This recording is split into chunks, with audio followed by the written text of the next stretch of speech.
நண்பர்கள் அனைவரையும் அழகா நுச்சு கார்டனுக்கு அன்போடு வரவேற்கிறேன். 2 நாள் அம்மா வீட்டுக்கு போய் ஃபுல் என்ஜாய் தான். அம்மா வீட்டான எப்படி இருக்குது, அங்கே என்னென்ன பண்ணோம் அப்படின்றதெல்லாம் இந்த வீடியோக்குள்ளே பார்க்கலாம். வாங்க வீடியோக்குள்ளே போகலாம். அம்மா வீட்டான நிறைய காய்கறி தோட்டங்கள்லாம் வச்சுருக்குறாங்க. வீட்டுக்கு தேவையானது வீட்டுக்கு அவங்களே நட்டு வச்சுருவாங்க. சிவப்பு தண்டுகீரை அதை விதைக்கி விட்டுருக்காங்க. பாருங்கள், அதை பார்க்குறதுக்கு ரொம்ப அழகாக இருக்குது. பூ பூத்து யானை தந்த வெண்டை, பீர்க்கங்காய் ஃபுல்லாக பந்தல் மாதிரி போட்டு ஏற்றி விட்டுருக்காங்க. அது பந்தல் அங்கே போட்டு விட்ட பந்தல் மட்டும் இல்லாமல் பக்கம் இருந்த தென்னை மரத்தெல்லாம் ஏறி இருக்குது. அதை பார்க்குறதுக்கே ஒரு கண்கொள்ளா காட்சியாக இருக்குது. சுரக்காய் இருக்குது. சுரக்காய் பிஞ்சு எவ்வளோ எடுத்துருக்கு. ஒரு காய் மட்டும் இப்போ ஊறி வந்துட்டுருக்கு.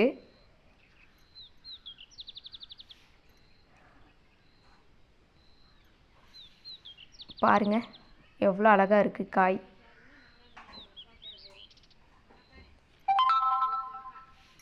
அது மட்டும் இல்லைங்க, ஊர் சைட்லலாம் இப்படி தான் தண்ணி மோட்ரு வச்சு, இது நீர் மோட்ரு, இதுலேருந்து தான் தண்ணி குதித்து நிலத்துக்கெல்லாம் பாய்ச்சிட்ருப்போம். வில்லேஜ் சைடில் இருக்கிறவங்க எல்லாருக்குமே இது தெரியும். இங்கேருந்து தான் தண்ணி பிடிச்சிட்டு போய் வீட்டுக்கு தேவையான தண்ணியெலாம் வீட்டில் எடுத்துகிட்டு போய் ஊற்றுவோம்.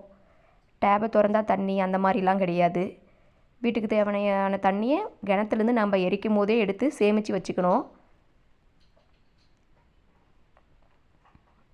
இப்போ வெயில் காலமும் ஸ்டார்ட் ஆக போகிறனால கிணத்துல அந்தளவுக்கு தண்ணியும் இல்லை. வீட்டை சுற்றி ஆட்டுக்கு தேவையான அகத்தி மரங்கள்லாம் நிறைய இருக்கும். அகத்தி பூ பாருங்கள், அவுத்தி பூ பார்க்குறதுக்கே நல்லா எவ்வளோ அழகாக இருக்குது பாருங்கள். இந்த அவுத்தி பூவை சொல்லுவாங்க அம்மா, ஆட்டுக்கு இதுதான் ஜாங்கிரி லட்டு மாதிரி சாப்பிடும், ரொம்ப விரும்பி சாப்பிடுன்னு சொல்லுவாங்க. முன்ன சொன்னேன் இல்லைங்களா, பீர்க்கங்காய் தென்னை மரத்தெல்லாம் ஏறி இருக்குன்னு. தென்னை மரத்தில் ஏறி எப்படி தொங்கி அதில் ஒரு பிஞ்சு எப்படி விட்டுருக்குன்னு பாருங்கள். அதை பார்க்குறதுக்கே ஒரு கண்கொள்ளா காட்சியாக இருக்குது.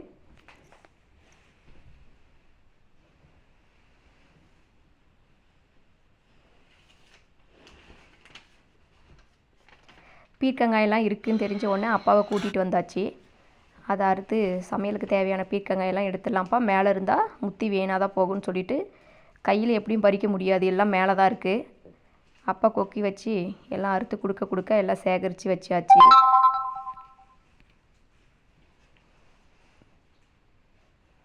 பாருங்கள். ஆனால் ஒன்று என்னென்னா, மேலேருந்து அறுத்து கீழே விழுந்ததுனால காயெலாம் 2 3 உடஞ்சிருச்சு. நம்ம அதை நறுக்க வேண்டிய அவசியமே இல்லை, அதுவே நறுக்கி கொடுத்த மாதிரி நறுக்கி கொடுத்துட்டாங்க. இவ்வளோ காய் சேர்ந்துச்சு. ஒரு நேரத்துக்கு நம்ம சமைச்சிக்கலாம், அவ்வளோ காய் கிடச்சிருக்கு. அது மட்டும் இல்லாமல் அம்மா வீட்டு பாருங்கள், வெற்றிலை செடி. இது தேவரச மரமாக ஏதோ சொல்லுவாங்க, அவன் அம்மா ஏற்றி விட்டுருக்கிற மரத்தை. அதோட கீழ் வேர் பகுதியில் வச்சுருக்குறாங்க. அங்கேருந்து மேலே பிடிச்சி ஃபுல்லாக மேலே வரைக்கும் படர்ந்து வந்துருச்சு. கீழே ஃபுல்லாக சுற்றியும் செடியாக தான் இருக்கும். காகித பூச்செடி, இந்த அழகு பூச்செடி, இந்த மாதிரி. மாடி மேலே பாருங்கள், மாடியிலேருந்து பார்த்தா இந்த வீட்டுக்கு முன்னாடி இருக்கிற என்ட்ரன்ஸ் இது இப்படி தான் இருக்கும். அது மட்டும் இல்லாமல் வீட்டு பக்கமே ஒரு தேன் கூடு இருக்குது.